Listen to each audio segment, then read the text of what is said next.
அப்போ ஆண்டவராகிய இயேசு இதைத்தான் நம்முடைய வாழ்க்கையில் இன்றைக்கு செய்திருக்கின்றார். இன்னைக்கு நம்மளுடைய பிள்ளையாய் மாறி இருக்கிறபடினால ரைட், நமக்கு ஒவ்வொரு கட்டத்திலையும் உணர்த்தப்பட்டு கொண்டே இருக்கும் நாம் எதை செய்ய வேண்டும் எதை செய்யக்கூடாதுன்னு சொல்லி. நமக்கு இந்த ஒரு கட்டளை தேவையில்லை. நமக்கு இன்றைக்கு நமக்கு ஒரு கட்டளை நமக்கு தேவையில்லை. அப்போ ஆண்டவர் என்ன சொல்கிறார் தெரியுமா? அப்படியெல்லாம் நம்ம மாற்றப்பட்டதுக்கு என்ன காரணம்? அப்படியே இன்றைக்கு நம்முடைய இருதயத்தில் எல்லாத்தையும் எழுதி வச்சிருக்கிறார் ஆண்டவர். காரணம், ஆண்டவராகிய இயேசு நம்முடைய பாவங்களை கிருபையாய் மன்னித்து நம்முடைய அக்கிரமங்களை நீ நினையாமல் இருப்பேன் என்று சொல்லி நம்மோடு கூட ஒரு உடன்படிக்கையை செய்திருக்கின்றார். இந்த புதிய உடன்படிக்கையிலே இன்றைக்கு நாம் ஆடு மாடுகளை பலியிட வேண்டிய அவசியம் இல்லை.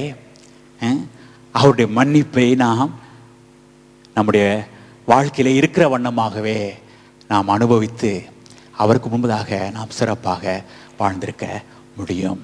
In other words, today we can have rest without the battle through the Lord Jesus Christ. இன்றைக்கு நாம் ஆண்டவர் இயேசு கிறிஸ்துவுக்குள்ளாக ஒரு யுத்தம் இல்லாத இளைப்பாறுதலின் வாழ்க்கையை நாம் அனுபவிக்க முடியும். எத்தனை ஒரு ஆச்சரியமான காரியம் பார்த்தீங்களா? அப்போ சில பேர் நம்ம யோசிக்கிறோம், ஏன் அப்படி இல்லை பிரதர், ரெண்டு வாழ்க்கை, ஏன் என் வாழ்க்கை இன்னும் ஒரே யுத்தமா இருக்குது, ஏன் எனக்கு இன்னும் இளைப்பாறுதல் இல்லை? காரணம், இதை நம்ம இன்னும் விசுவாசிக்கல சரியானபடி.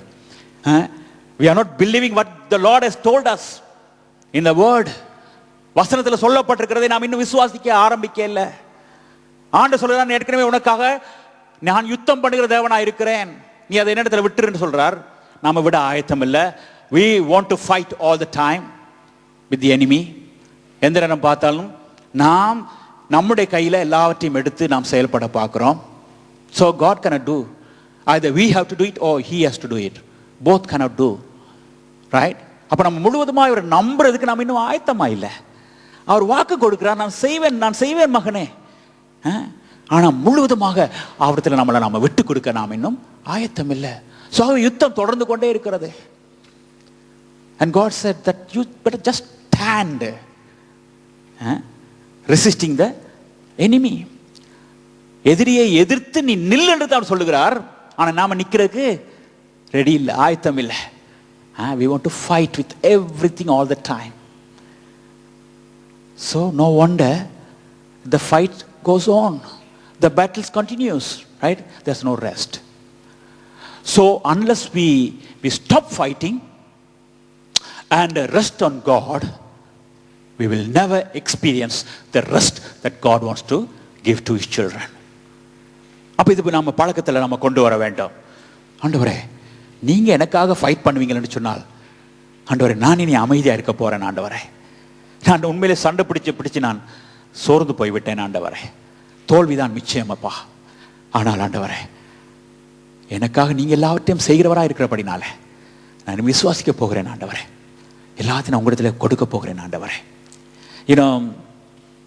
இந்த இஸ்ரவேல் ஜனங்கள் ஆண்டவரை நம்பினார்கள். even though they were living in the Old Testament time, right?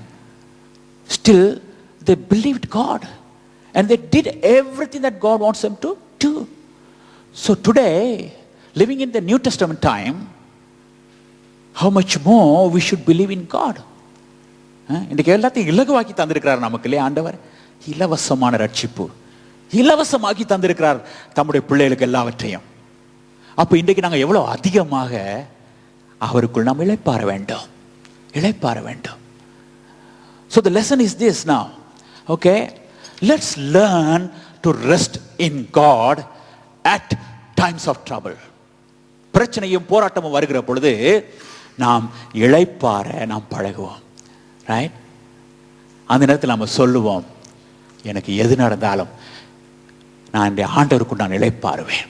அத்திமரம் துளிர் விடாமல் போனாலும், திராட்சை செடி கனி கொடாமல் போனாலும், மந்தையிலே தொழுவத்திலே மந்தைகள் அற்று போனாலும், என் கர்த்தராகிய தேவனுக்குள் நான் களி கூறுவேன், அவருக்குள் நான் இளைப்பாறுவேன். அப்ப இந்த களி கூறுதல் நம்மிடத்துல வர வேண்டும். ரைட்?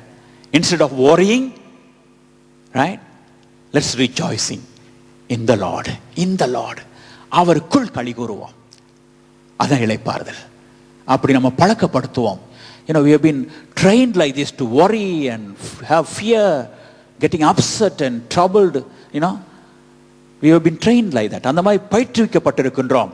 நாம சொல்லுவோம், இனிமேல் ஆண்டவரே, I am not going to do that anymore because there's no point, Father, because I don't have any success in those areas.